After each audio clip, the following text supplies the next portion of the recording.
So, some of the bad news is real quick. Until the projector arrives, the interactive multimedia experience will have to be on hold until it comes. But the good news is, who cares? It's rolling. So, I guess I'd like to say that Caroline and I have been very lucky in that, as siblings, we were very close. But as we've gotten older, we've gotten closer, which doesn't always happen. And I'd like to, on a serious note, there are a lot of things that I love about Caroline. But I would say that the one thing I appreciate the most is the way that she finds joy very easily, and she shares it very easily. And if people are having a good time, she's going to jump right in at first. And if they're not, she's going to do what she can. But about 6 years ago, she called me on Saturday night at 1 in the morning, and she said, "Hey, how you doing? What are you up to? By the way, I'm moving to San Francisco." She was living in DC at the time, and I was like, "Do you have a job? No. Do you have a place to stay? No. Do you care? No. I've always wanted to do it, and I'm doing it, and you should too. Get your butt out here. Let's go." And I was sort of as impressed as I was jealous in her chutzpah. She knew exactly what she wanted to do.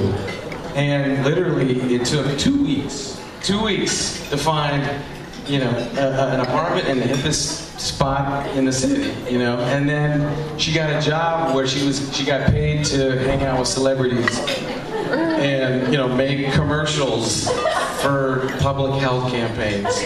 And it didn't take much longer after that before she was hanging out with all you crazy folks. Oh yeah, going to the beach, going to Tahoe over the weekend, going camping at Yosemite, having dinner parties like 5 times a week,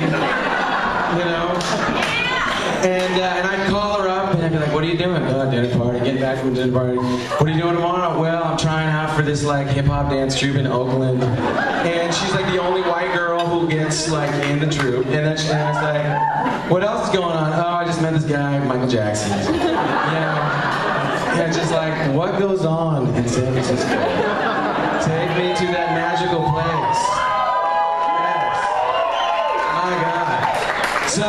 So my job is to go and vet Michael Jackson, and I'm thinking though, but when she's telling me this, in the back of my mind, every time I would talk to her, she was doing something. She had just done something cool, and she's doing something exciting. She's got plans for the weekend, going somewhere, and I'm thinking, if she was still in DC, she's probably hanging out with some dude named Michael Bolton. But she's out there, and I gotta go vet Michael Jackson. So I'm, as the overprotective, I'm the older brother, so I got standards, and they're sort of inherently impossible to meet. And I go out there and I meet this guy, and he's super nice. He kind of, he's smart, he's funny, and he's kind of, he's his own self, and and he's into music, he's into my sister, and he kind of breaks me down, and in 2 seconds, I'm like, and Caroline's like, "So what do you think? What do you think?"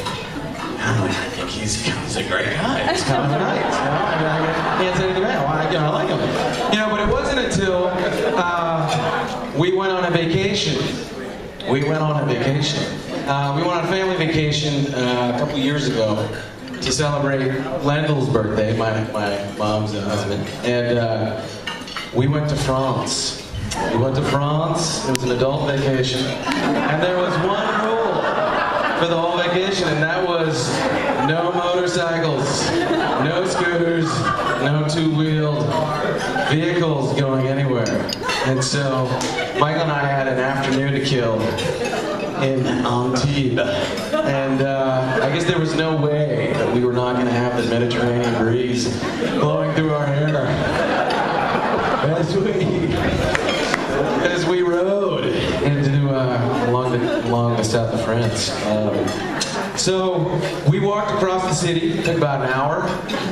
We found the only place we could find, and it was sort of siesta, and so we actually banged on the garage door and woke this poor guy up and said, "Give us the cheapest thing you got." And unsurprisingly, it was the smallest thing. It was about this big. And so I don't know if you've ever been in a foreign country going well below the speed limit because you've exceeded the weight limit by at least 3 times. And you've got a line of cars behind you honking and you don't know where you're going. And but you're clutching on to somebody who's never driven a motorcycle before. And that's me, hold on MJ. And in that moment, you sort of, you go through a lot of trust issues. You work through a lot in that moment. And what I will say is that, you know, in the face of increasing external stresses, we responded with incredible poise and confidence. And we had, we actually made it back to the place. We went and people asked us for directions in French. They thought we had blended in so easily by the way.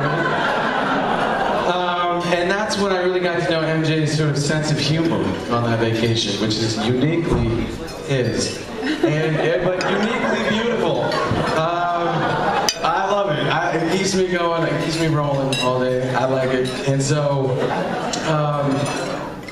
so I guess what I'd like to say is when I hang out with these guys, there's definitely an ease and a respect and a seamlessness and affection with which they interact. And I think they bring very unique and complementary gifts to the table. So I guess my hope for you is pretty simple.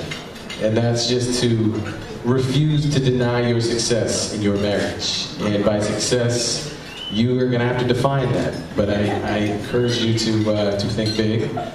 And not because you can, but you deserve it. And I guess I'd like to say I'm just ready to have fun with you guys. I'm ready to participate and revel in the contagious joie de vivre. And with that, I'd like to, hold on a second. Dave, mind help me out? I'd like to raise a glass, and I want to raise this thing.